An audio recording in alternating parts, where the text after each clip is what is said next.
Hello guys, Vlad here. I'm in London today, and as you see behind me is a quite industrial area. Plenty of garages, shops, workshops, but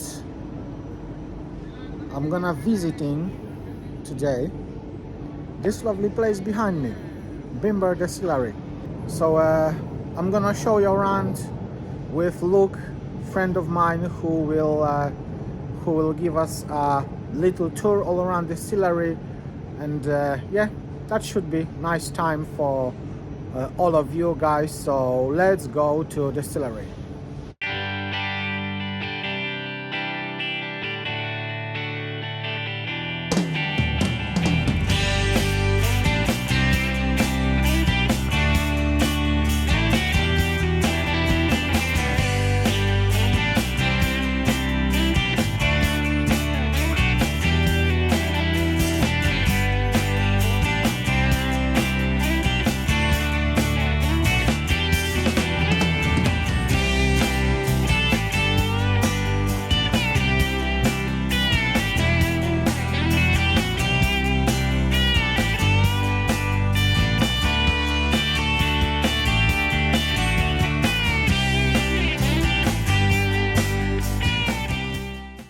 Hi guys, welcome to Bimber. My name is Luke and I'll be hosting you this afternoon. We're going to do a small distillery tour right here at Bimber, just for you. Right, first and foremost, we are a craft distillery. We were founded in 2015 by our master distiller Darius, who is the founder and foremost the master distiller of Bimber Distillery. We are here to produce a craft whiskey, a single malt whiskey coming from London, the first one since 1903. In order to do that, we needed to find the right source of grain.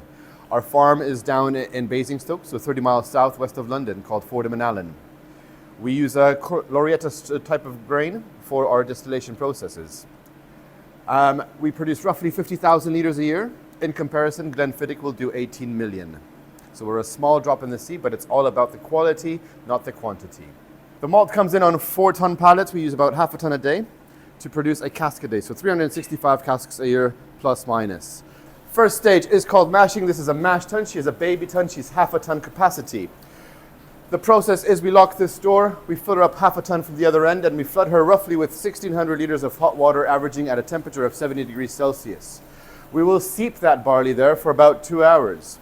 This process is literally like putting milk into your Weetabix in the morning and letting it sit there. That milk becomes super sweet. As it extracts the sugar off the cereal becomes super soggy. Same process here, but instead of milk, we use water. After 2 hours, we will drain this vessel and pump that lovely wort, that sugary water, which we now call a wort, through this piece of engineering, which is a heat exchange. So from 65 degrees to 22 in the blink of an eye, and then through pipes and hoses, we will pump her off into fermentation. For a small craft distillery, we only use 2 waters to get as much sugar content as possible. We only collect the apexes of every single process. Everything else goes down the drain. For 50,000 litres, it better be right from day one. From this stage for mashing, we will transport our lovely liquid, our lovely wort, through these pipes and off into fermentation. Follow me.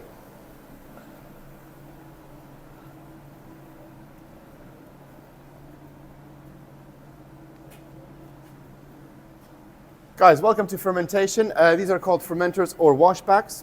Now, back in the day when we began our journey in 2015, we used stainless steel, as it's easy to clean, easy to maintain. However, it doesn't give the final product any character. So we set out and we built one for every single day of the week, from Sunday to Monday. Now, unlike in Scotland, when you go up north and you see these guys, they will usually be made the traditional way, out of Douglas fir or pine wood, because that wood doesn't interact with the liquid, it is just a vessel. For us, we did something a little bit different than most standard distilleries. We used American white oak, which obviously oak is a tannic wood, so these vessels have to be heavily charred on the inside. They're open top, so they breathe naturally. They're 3,000 litres each, 2,000 litres, roughly her waterline. Most big producers also ferment anywhere between 48 to 96 hours because for them it's pound per litre. We have scrapped that and we've got one of the longest fermentations in the industry currently. We are fermenting 168 hours, which is 7 days a week. What that gives us is that first 4 days, that yeast conquers enough sugar to convert into alcohol. Around day number 4, alcohol will overpower the yeast and naturally kill her off. The next 3 days, we have something called a malolactic fermentation. And what that means is the bacteria that grows inside those vessels, with the naturally circulating through the air, enhance her flavors. And she goes from a very sweet porridge-like water to something that looks and tastes like cloudy apple cider, soured beer, dry white wine, very fruit-forward apples and pears, with a hint of a tiny flat Prosecco fizz at about 8 to 10% ABV. So, after 7 days fermentation, we will drain 1 tank a day, and through the magic of pipes and hoses, we will transfer all that lovely liquid into the fun bit which we all know and love called distillation. We've got 2 lovely girls. This is our newest upgrade, 2,000 liter still, wash still. She's currently plugged in, but has not been commissioned yet, so she's still waiting for that happy day. If you follow me over, a little bit over here, I will introduce to you our spirit still, Estrella, which is currently operating. Estrella is custom built by a company in Portugal called Hoga. She's a 1,000 liter custom made still. You can actually see where the hammers tapped her out. Both our girls are sitting on direct heated combustion chambers. This is an old forgotten way of producing alcohol because yet we're not only using steam, we're not only boiling her, we're not only doing a seize vide from the inside, we are also burning her from the outside. Yes, we are charring down the stills a little bit quicker, yes, we are using them down a little bit quicker, but we are producing a 4th character, a 4th flavor, and the final product, which is steam operated, still will never be able to access, and that is a very rich burnt toffee note. And chocolate. For those of you who know or don't know, stills are basically massive cooking pots. They're kettles. So this is how she works. That's her water line roughly there. 1,000 liters of our wash will go in at about 8 to 10%. We start her off on a steam coil. When she reaches a certain temperature that we like, we will then transition to direct fire. When our still hits 78, 80 degrees Celsius, alcohol is lighter than water, so all the vapors of the alcohol go up first into the onion, as much reflex as possible to purify it, up the neck, down the long arms, and into these condensers, which we've ordered a little bit larger for a still her size, just to keep those liquid cool down really quickly and keep all that lovely fruits and chocolate notes in her. And she will come out this way. So basically from our 2,000 liter wash, we will be doing 2 runs, well, actually 3 runs, because our wash still will do 2 runs a day, roughly 6 hours long. If I'm putting in 1,000 liters, I'm expecting 20% out per run. So end of the day, she should give me a total of 4 of these jerry cans, 400 liters of what we call a low wine. Now, nothing to do with wines. It's just a technical term. However, because big producers rush their fermentation process anywhere between 48 to 96 hours, their low wines are coming out anywhere between 22 to 27%. Because we took our time, 7 days, our low wines are 30 to 35%. So technically, out the ballpark. More alcohol for you, better for us. So from 2,000 liters of wort, I will be cooking her down to 245 liters of usable new make, because this recipe has been designed to accommodate our casks. And because they're our first fill barrels and they're very aggressive, she needs to stay a little bit light and fruitier. And by light and fruitier, I mean we stop her off at 65% and then water her down to 63.5 with osmosis filtered water to have Scottish casking strength. Second distillation, when she hits Estrella, the second distillation differs a little bit. Estrella does one thing differently, and that is on a very low burner, long and slow run. So it's a 1 run, 12 hours long, and on this run, we also divide her into cuts. So she's got the heads, the hearts, and the tails. And because we are small and crafted and we can control what we do, we always extract the heads for you. As a policy for both Bimber and Dunfail, we will never ever cask any methanol. We only cask pure ethanol. And what that does is you have an amazing flavor which is nice and clean with a bit of warmth and never no hangovers. Estrella, our spirit still, 12 hours long, open fire, direct fire, divide her into cuts. Our cut is 245 liters. So basically the heads come out, 245 liter cut, and then the tails will go back into still number 1 for recycling purposes and flavor profiles, and so on, and so on, and so on. From Monday to Saturday, 7 a.m. to 7 p.m., come and see us at Bimber for a bit of distilling. Right, at Bimber, we have quite a strict cask policy. And first of all, what I mean by strict, 80% of our vessels are ex-bourbon. Our casks are predominantly ex-bourbons because we are ex-bourbon forward. 90% of these barrels come from Woodford Reserve. The backups are Buffalo Trace and Knob Creek. However, unlike the Scots, we do not disassemble our barrels into staves, into planks of wood. We import them whole and active. Whole meaning nobody disassembles her into planks. Active meaning that she's got 10 to 20 liters of moisture, of liquid for the journey home. Because barrels, like lungs, breathe. When summer comes, she pulls. When winter comes, she pushes back. So if you come across our barrels and you see little black stretch marks on them, that means she is sweating. That shows her activity. Very, very pungent, active barrels.